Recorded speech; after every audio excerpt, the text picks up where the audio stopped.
नाज़रीन आदाब, मैं हूं खालिद शहबाज। आप देख रहे हैं गवाह न्यूज़। कोविड की एक और लहर का दुनिया को खतरा है।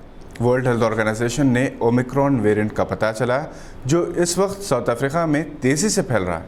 ये डेल्टा वेरिएंट से ज़्यादा खतरनाक हो सकता है।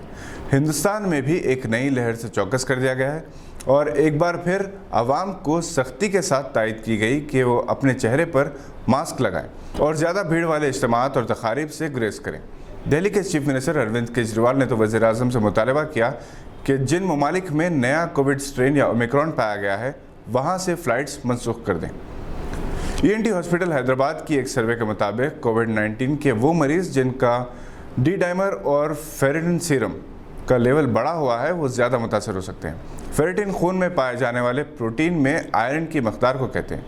फेरिटिन टेस्ट से आयरन में कमी और बेशी का अंदाज़ा होता है। डी डाइमर खून में क्लॉट्स का सबब बनता है और गुज़िश्ता 2 साल के दौरान कोविड से मुतासरीन की हार्ट अटैक से मौत का सबसे बड़ा सबब यही था। डी डाइमर लेवल को मेडिसिन के ज़रिए नॉर्मल किया जा सकता है।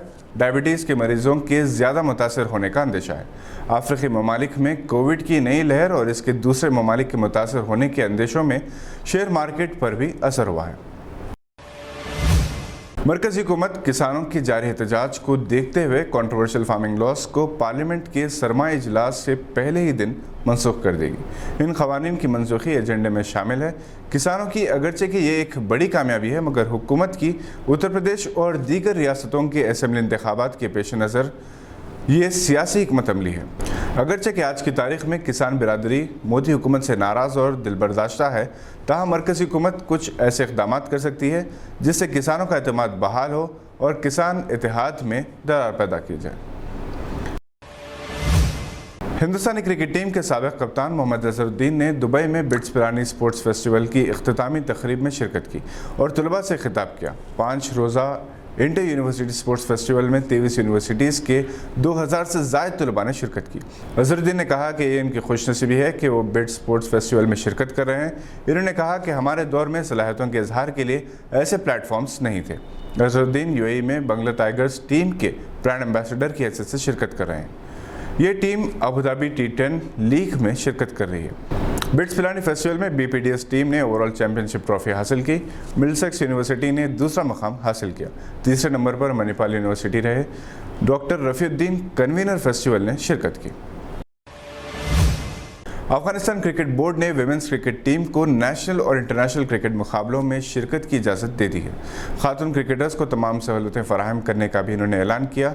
याद रहे कि बैनुल-अक़वामी बिरादरी ख़ासतौर पर ICC ने तालिबान हुकूमत को दबाव डाला था कि वो विमेंस क्रिकेट टीम को बहाल करे। तालिबान हुकूमत ने अपने आप को हालात के लिहाज से एडजस्ट करने की कोशिश की है। न्यूज़ 18 उर्दू ने हैदराबाद के मशहूर सुभान बेकरी के डायरेक्टर सैयद मोहम्मद इरफान को मीडिया प्लस ऑडिटोरियम में तहनीत पेश की और बेकरी के ज़रिए इनकी अवामी खिदमात को खिराज तहसीन पेश किया। न्यूज़ 18 उर्दू के हेड जनाब राजेश राणा ने इन्हें ट्रॉफ़ी पेश की। मुमताज़ सहाफ़ी JS इफ्तिखार के मुताबिक 125 साल पहले जनाब मोहम्मद शरीफ ने बेकरी के कारोबार का सिकंदराबाद के खलासी गुड़ा में आगाज़ किया था। इनके तीनों फर्जंदान भी इसी कारोबार में मशगूल थे। 1951 में इनके फर्जंद मोहम्मद सुभान की पैदाइश के बाद बेकरी का नाम सुभान बेकरी रखा गया। सैयद इरफान जो सुभान साहब के पोतरे हैं, जिन्होंने अपने इस ख़ानदानी कारोबार को फ़रोग़ देने में अहम रोल अदा किया। सुभान बेकरी आज मुल्क व बैरून मुल्क में अपने कई अक़साम के बेकरी आइटम्स के लिए बेहद मशहूर है। जमात इस्लामी की ख़दावर शख्सियत मुबल्लिग़ इस्लाम और आदाब ज़िंदगी के मुसन्निफ़ मौलाना मोहम्मद यूसुफ इस्लाही मुरादाबाद के एक हॉस्पिटल में ICU में शरीक किए गए हैं। इन्हें दिल का दौरा पड़ा है। इनकी सेहतयाबी के लिए दुआओं की दरख्वास्त की गई है। आज के बुलेटिन में बस इतना ही। उम्मीद है कि आपने हमारे चैनल को सब्सक्राइब कर लिया होगा। बहुत आसान है, अगर आपने सब्सक्राइब नहीं किया तो सब्सक्राइब कर लें और बेल आइकन दबाना ना भूलें। हम फिर हाजिर होंगे मज़ीद मालूमाती वीडियोज़ को लेकर। देखते रहिए गवाह।